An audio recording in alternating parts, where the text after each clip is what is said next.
11 tips jitu emak-emak nabung recehan. Di saat harga BBM dan sembako naik, sebelum lanjut, tolong klik subscribe dan like ya Bu. Dan kalau video ini manfaat, bantu share ke teman-teman yang lain ya.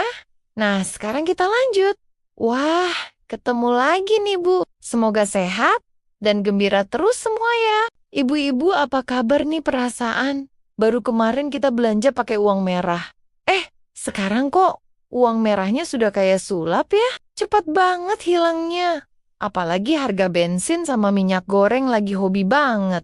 Balapan naik terus. Jujur ya Bu, saya tuh kalau ke pasar rasanya pengen pakai kacamata hitam biar nggak silau lihat harga cabai yang makin pedas mengalahkan omongan tetangga sebelah rumah kita itu. Berdasarkan artikel Tren Manajemen Keuangan Rumah Tangga tahun 2026, disebutkan kalau menabung recehan itu sebenarnya penyelamat mental emak-emak di tengah gempuran inflasi yang makin gila. Jadi video ini penting banget buat kita tonton sampai habis, supaya kita tetap bisa glowing dan dapur tetap ngebul tanpa harus pinjam sana-sini, cuma buat beli token listrik yang bunyinya sudah kayak musik horor itu. Mari kita bongkar 11 jurus jitu, nabung recehan, yang bikin dompet kita nggak bakal nangis Bombay lagi, walau harga sembako naik terus. Cara nomor 1 adalah ibu-ibu harus punya toples transparan yang ditaruh tepat di samping rak sepatu,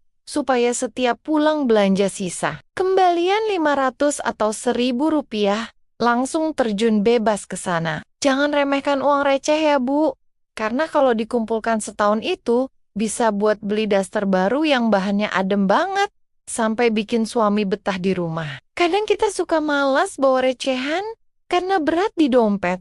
Padahal itu adalah harta karun tersembunyi, yang kalau sudah penuh, bisa bikin kita senyum-senyum sendiri pas lagi butuh uang buat bayar tukang sayur. Pokoknya anggap saja toples itu adalah kotak ajaib yang bakal menyelamatkan ibu di tanggal tua nanti, saat dompet cuma berisi struk belanja lama. Tips nomor 2 yaitu paksa suami buat setor uang koin setiap kali dia habis pulang kerja atau habis cuci celana jeans yang kantongnya penuh recehan. Ibu harus jadi detektif handal yang memeriksa setiap saku baju dan celana sebelum masuk ke mesin cuci. Daripada uangnya hancur jadi bubur kertas, lebih baik masuk ke celengan kita kan? Bilang saja ke suami, kalau ini adalah pajak kebahagiaan rumah tangga, supaya dapur tetap ada aroma rendang minimal sebulan sekali. Recehan dari saku suami itu kalau dikumpulkan secara konsisten,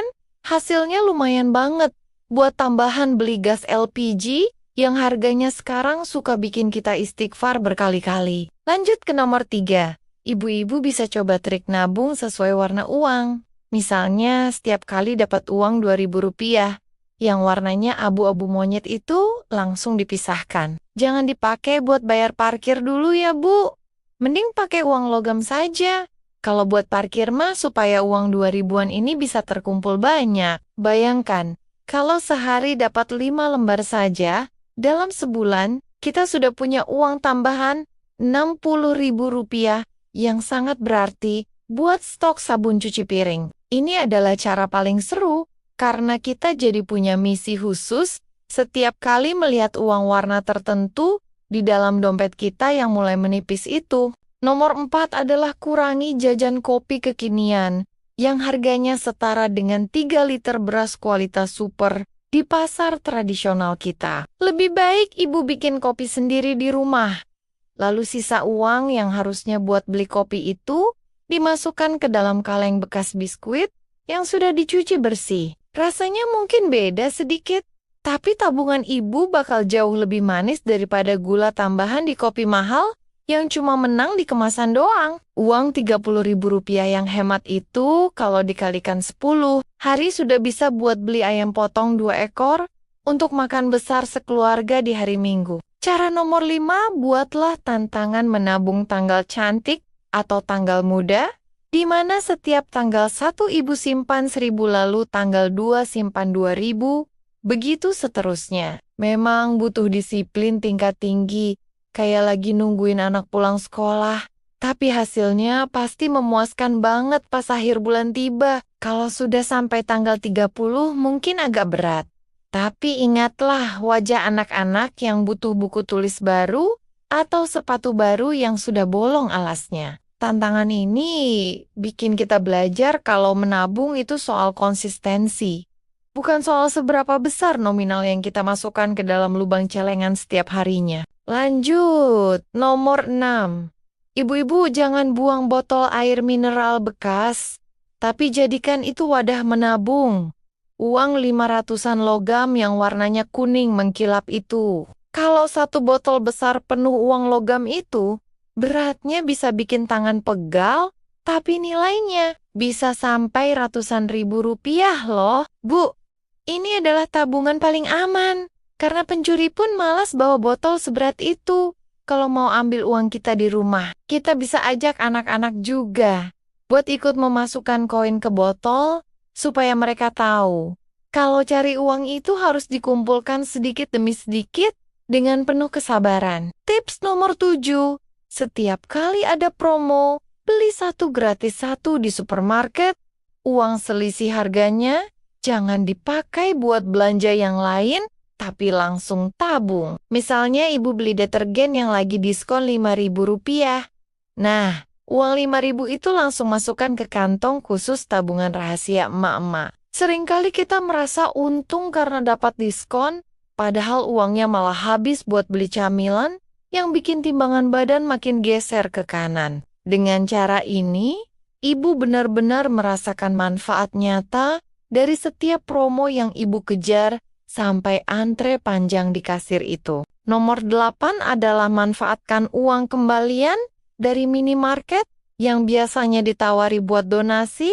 Kalau ibu lagi butuh, mending minta saja kembaliannya. Bukannya pelit ya Bu, tapi kalau recehan itu kita kumpulkan sendiri di rumah, kita bisa donasi langsung ke orang yang lebih membutuhkan di sekitar lingkungan kita. Recehan 100 atau 200 perak itu kalau digabung bisa jadi uang ribuan yang sangat berguna buat beli garam atau penyedap rasa pas lagi masak. Jangan gengsi, minta kembalian, karena itu adalah hak kita sebagai Menteri Keuangan rumah tangga yang paling teliti sedunia. Nomor 9, coba deh metode menabung di bawah lipatan baju dalam lemari yang jarang dipakai supaya tidak gampang tergoda buat diambil. Kadang kalau uangnya kelihatan mata tangan kita suka gatal, pengen ambil buat beli bakso yang lewat depan rumah, sore-sore, sembunyikan di tempat yang agak susah dijangkau, tapi ibu tetap ingat posisinya,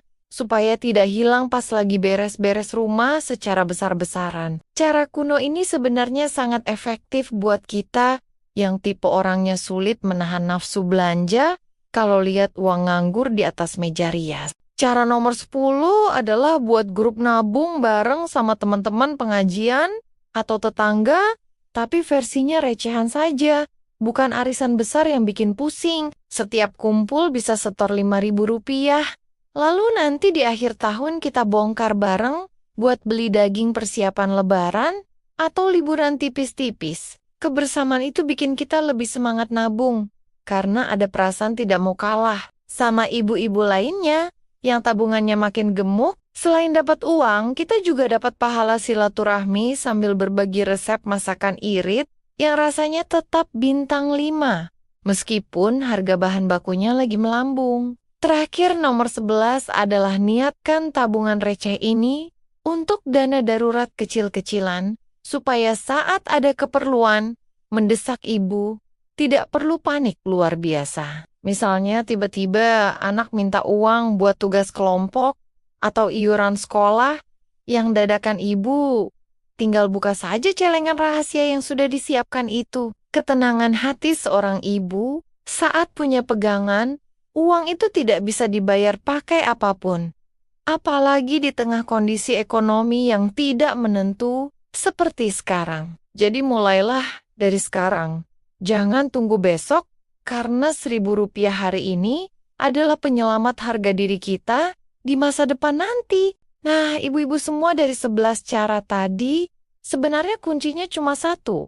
yaitu kemauan kita untuk sedikit lebih ketat sama diri sendiri demi kenyamanan keluarga. Memang kadang kita suka merasa sedikit egois kalau harus menabung saat anak minta mainan atau saat kita pengen banget beli lipstik warna baru yang lagi viral. Tapi jujur saja, kalau bukan kita yang pintar mengelola uang recehan ini, siapa lagi yang bakal peduli sama kestabilan ekonomi dapur kita yang makin menantang ini? Kita harus sadar kalau harga barang mungkin akan terus naik, tapi kreativitas dan kecerdasan emak-emak dalam bertahan hidup tidak akan pernah ada habisnya.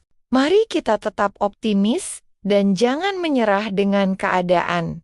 Karena setiap kesulitan pasti ada kemudahan selama kita mau berusaha dan saling mendukung sesama ibu. Ibu, jangan lupa untuk selalu bersyukur atas berapapun rezeki yang kita terima hari ini. Karena syukur itu yang bikin uang sedikit terasa cukup dan uang banyak jadi berkah. Jadikan menabung receh sebagai gaya hidup baru yang keren, bukan karena kita kekurangan, tapi karena kita adalah wanita cerdas yang siap menghadapi masa depan. Semangat terus buat semua emak hebat di luar sana, karena kalian adalah pahlawan tanpa tanda jasa yang sebenarnya di dalam rumah tangga kita masing-masing. Terima kasih sudah menonton video curhat ini sampai selesai, dan semoga tips sederhana ini bisa bikin dompet ibu-ibu semua makin tebal dan hati makin tenang. Kalau ibu punya cara unik lain buat nabung receh yang lebih ekstrim atau lebih lucu, silakan tulis di kolom komentar ya, biar kita bisa saling belajar. Sampai jumpa di video berikutnya dengan topik yang pastinya relate banget sama kehidupan kita sehari-hari sebagai penguasa dapur dan pengatur keuangan. Sehat selalu buat ibu dan keluarga di rumah. Jangan lupa bahagia, meskipun harga bensin lagi naik, tapi senyum kita harus tetap naik level setiap harinya. So, terima kasih banget buat semua yang sudah menonton video ini. Sampai jumpa di obrolan serta cerita yang lebih menarik di video berikutnya. Salam semangat buat ibu-ibu hebat!